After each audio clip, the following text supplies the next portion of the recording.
پہلا مسئلہ پوچھا ہے جی رومانہ صاحبہ نے انڈیا سے. عجیب سا سوال ہے. انہوں نے کہا ہے کہ میرے اندر جنات موجود ہیں اور جب بھی میں وضو یا تیمم کرنے جاتی ہوں تو بھوت جو ہے ہلکا سا پیشاب نکال دیتا ہے. اس مسئلے کا حل بتا دیں. دیکھیے میری ہنسی سے آپ کو پتہ چل رہا ہوگا میں ان مسئلوں کو مسئلے نہیں سمجھتا. تو آپ کو وہم ہے, بھوت اور جنات نہیں اس طرح سے پیشاب نکالتے کسی کا. آپ کو مجھے لگتا ہے وہم ہے. آپ کسی نفسیاتی ڈاکٹر کو بھی بتائیں اور جو بھی یورولوجسٹ ہیں جو گردہ اور مثانہ وغیرہ کے اسپیشلسٹ ہوتے ہیں ان کو آپ دکھائیں. انشاءاللہ آپ کے سارے جنات وہ میڈیسن کے ذریعے نکال دیں گے. پھر بھی سورہ فلق سورہ ناس رات کو پڑھنا اور دم کرنا اپنے اوپر, آیت الکرسی پڑھ کے دم کرنا, یہ اہتمام بھی کرنا چاہیے تاکہ شیاطین ویسے انسان کو پریشان کرتے ہیں تو اگر کوئی اثرات شیاطین کے ہوں گے تو آیت الکرسی سے سورہ فلق سورہ ناس سے انشاءاللہ وہ ختم ہو جائیں گے. مسنون عمل ہے. سورہ فلق سورہ ناس 3 دفعہ پڑھ کے اپنے ہاتھوں پہ پھونکنی چاہیے, ہاتھوں پہ پھونک مار کے پوری جسم پہ پھیر لیں. تو یہ عمل ویسے بھی مسنون ہے. آیت الکرسی پڑھ لینا چاہیے اور عاملوں کے چکر میں نہ پڑیں, وہ آپ کو جتنے جنات ہیں نا 150 اور بھیج دیں گے آپ کے اوپر.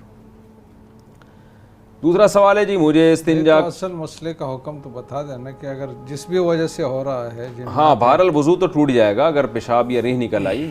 انہوں نے مسئلہ نہیں پوچھا ہے, انہوں نے تو جنات کا حل پوچھا ہے میرا خیال ہے. باقی معذور کا کیا مسئلہ ہے؟ اگر پورا وقت میں ہی پیشاب نکلتا رہتا ہے آپ کا مسلسل تو وہ مسئلہ کئی بار یہاں سے ریکارڈ کروایا جا چکا ہے. آپ سرچ کریں معذور کے مسائل, اس طرح کے سرچ کریں گے نا, بار بار قطرہ آتا ہو اس کا مسئلہ بہت دفعہ یہاں سے ریکارڈ کروایا جا چکا ہے. آپ اس پہ دیکھ سکتی ہیں. مجھے استنجا کرنے میں 10 منٹ لگتے ہیں. مجھے اس کی وجہ سے بہت پریشانی ہو رہی ہے. میں ٹیشو سے ہر وقت پونچھتا رہتا ہوں جب تک گیلا ہونا بند نہیں ہوتا, پھر پانی ڈالتا ہوں. کیا یہ درست ہے؟ ورنہ مجھے یقین ہے کہ 10 منٹ تک قطرے نکلتے رہتے ہیں. اس کا کوئی حل بتا دیں. عادل صاحب آسٹریا سے.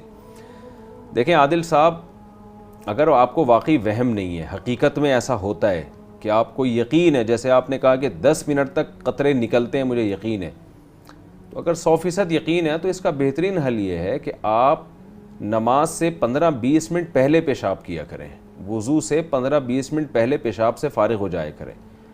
اور اس کے بعد آپ کو پتہ ہے میں واش روم میں بیٹھا رہوں گا, قطرے نکلتے رہیں گے, بیٹھا رہوں گا, تو وہ پھر واقعی نکلتے رہتے ہیں. کیونکہ آدمی جب دماغ اپنا ایک چیز سے ہٹاتا نہیں ہے نا, تو ڈاکٹر بھی یہ کہتے ہیں کہ آپ کا جب دماغ اس طرف لگا رہے گا تو پھر وہ قطرے آتے رہتے ہیں. تو اس کا حل یہ ہے کہ آپ وہاں سے ہٹ جائیں, یعنی پیشاب کریں اور پانی ڈال کے تھوڑا ٹیشو سے خشک کر لیں تاکہ اگر قطرہ نکلے تو گیلا ہو کے وہ پھیلے نہیں. اور پھر آپ اپنے کاموں میں مشغول ہو جائیں اور نماز سے پہلے دوبارہ ایک دفعہ احتیاطاً استنجا کر لیں آپ, تاکہ جو بھی 10 منٹ میں قطرے وطرے نکلیں تو وہ جگہ آپ کی پاک ہو جائے. اور اگر آپ کو یہ ہے کہ اگر انڈر ویئر استعمال کرتے ہیں تو ٹیشو بھی رکھ لیں تاکہ وہ ٹیشو پھینک دیں, آپ کے کپڑے ناپاک نہ ہوں ان قطروں سے. اور اگر ٹیشو وغیرہ کا استعمال نہیں ہے, آپ کو یقین ہے کہ آپ کی شلوار یا پینٹ یا جو بھی آپ نے پہنا ہوا ہے وہ ناپاک ہو گیا, تو اندازے سے اس جگہ کو تھوڑا سا دھو لیں آپ. اس میں اندازہ بھی کافی ہے, 100% یقین ہونا ضروری نہیں ہے کہ کدھر کپڑے لگے, پیشاب لگائے. تو جہاں آپ کو اندازہ ہو کہ یہاں پیشاب کے قطرے لگے ہوں گے تو وہ جگہ آپ احتیاطاً اندازے سے وہ جگہ دھو لیں تو آپ کی نماز ہو جائے گی. تو خلاصہ یہ کہ 100% آپ کو یقین ہے کہ 10 منٹ تک قطرے آتے ہیں, تو آپ یا آپ جیسے جو بھی پیشنٹ ہیں جن کے ساتھ یہ مرض ہے وہ نماز سے یا وضو سے آدھا گھنٹہ 15-20 منٹ پہلے پیشاب کر لیا کریں, اور تاکہ جتنے قطرے 10 منٹ میں نکلنے ہیں نکل جائیں. اس کے بعد اس جگہ کو آپ نے پانی سے دھویا اور وضو کر کے آپ نماز پڑھ لیں.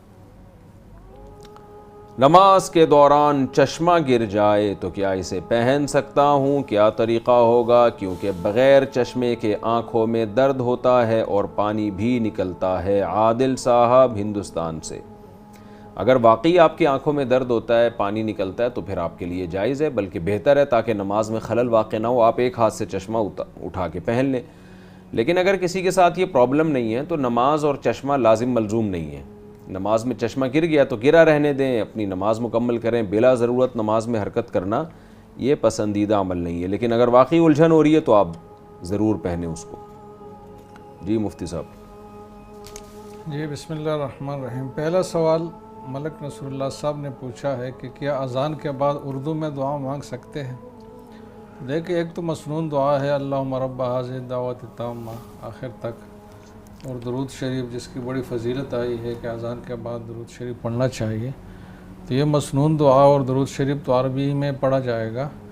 باقی اس کے علاوہ کوئی دعا آدمی کرے کسی بھی زبان میں تو اس میں کوئی حرج کی بات نہیں ہے، اور یہ یاد رکھنا چاہیے کہ اذان کے بعد اور اقامت سے پہلے، یعنی اذان اور اقامت کے درمیان جو مرحلہ ہے یہ دعا کی قبولیت کا مرحلہ ہے، اور صحیح احادیث میں یہ بات آئی ہے کہ اس موقع پر دعا قبول ہوتی ہے، تو کثرت سے دعا کا اہتمام اس میں کرنا چاہیے، عربی زبان میں ہو، اردو میں ہو، کسی بھی زبان میں ہو۔ رحمت اللہ صاحب بلوچستان سے پوچھتے ہیں کہ جیل میں قیدی کے پیچھے نماز پڑھنے کا کیا حکم ہے، یعنی آزاد اشخاص یا جیل کے ملازمین کی نماز ان کے پیچھے ہو جائے گی یا نہیں؟ تو اس سوال کے پیچھے یہ غلط فہمی ہے کہ جیل میں جو قیدی ہے تو گویا کہ وہ غلام ہے، اور فقہاء نے یہ بات لکھی ہے کہ غلام کی اقتداء میں نماز مکروہ تنزیہی ہے، تو انہوں نے قیدی کو بھی غلام پہ قیاس کیا، تو یہ بات اور یہ سوچ غلط ہے۔ جیل میں جو لوگ قید ہے وہ غلام نہیں ہے، وہ آزاد انسان ہے، اور اس وجہ سے ان کے پیچھے اقتداء میں اور نماز میں کوئی حرج کی بات نہیں ہے۔ البتہ اتنی بات ضرور ہے کہ جیل میں جو آدمی قیدی بن جاتا ہے تو وہ کسی سنگین جرم کے نتیجے میں ہی ہوتا ہے، اور وہ جرم ایسا ہوتا ہے کہ شرعی حوالے سے بھی گناہ کبیرہ کے زمرے میں آتا ہے، تو اگر کوئی ایسا جرم ہے کسی قیدی کا اور اس پہ توبے کے اثرات بھی نظر نہیں آ رہے ہیں کہ اس نے اس جرم سے توبہ کیا ہے اور اپنے کیے پر نادم ہے اور آئندہ کے لیے اس کا بچنے کا عزم ہے، ایسی کوئی کیفیات اس پہ نظر نہیں آ رہی، تو پھر فاسق ہونے کی وجہ سے اس کی اقتداء میں نماز پڑھنا مکروہ ہے۔ لیکن اگر ایسی کوئی وجہ نہیں ہے اور بلکہ اس کے برعکس اس پہ توبہ کی اور نیکی کے اثرات نظر آ رہے ہیں اور یہ نظر آ رہا ہے کہ اس نے اپنا گناہ چھوڑ دیا ہے، تو پھر محض قیدی ہونے کی وجہ سے کوئی حرج نہیں ہے کہ اس کے پیچھے جماعت کی جائے، بلکہ جمعہ کی نماز بھی اس کے پیچھے پڑھی جا سکتی ہے، عام جماعتیں بھی پڑھی جا سکتی ہیں۔ ایک اور سوال ہے زوج منصور صاحبہ یہ کرک سے پوچھتی ہے کہ ہم جب انفرادی نماز میں رکوع، قومہ، جلسہ اور سجدہ کی دعائیں مانگتے ہیں تو اس سے اگلے رکن میں تاخیر تو نہیں ہو جاتی؟ تو دیکھیں پہلی بات تو یہ ہے کہ فرض نماز میں صرف مسنون اذکار کی جو کم سے کم مقدار ہے اسی پر اکتفا کرنا چاہیے، طویل دعائیں جو ہے یہ نوافل میں ہی پڑھنی چاہیے اور مانگنی چاہیے۔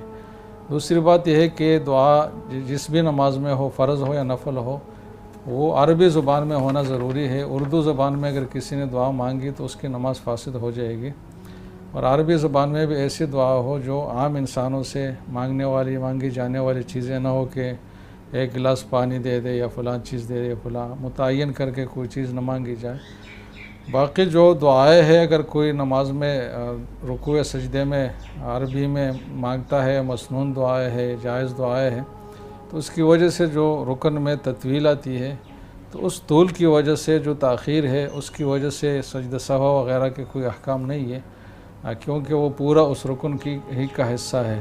جیسے کہ آدمی طویل قرات کرے تو یہ نہیں کہا جائے گا کہ اس نے رکوع میں تاخیر کر لی اور رکوع کو اپنی جگہ سے ہٹا لیا۔ تو ہر رکن میں جو بھی اذکار کی جائے تو اس پورے کے پورا اس رکن کا حصہ شمار ہوگا، اس کو تاخیر شمار نہیں کیا جائے گا، اور اسی صورت میں سجدہ سہو وغیرہ کے مسائل بھی نہیں ہوں گے۔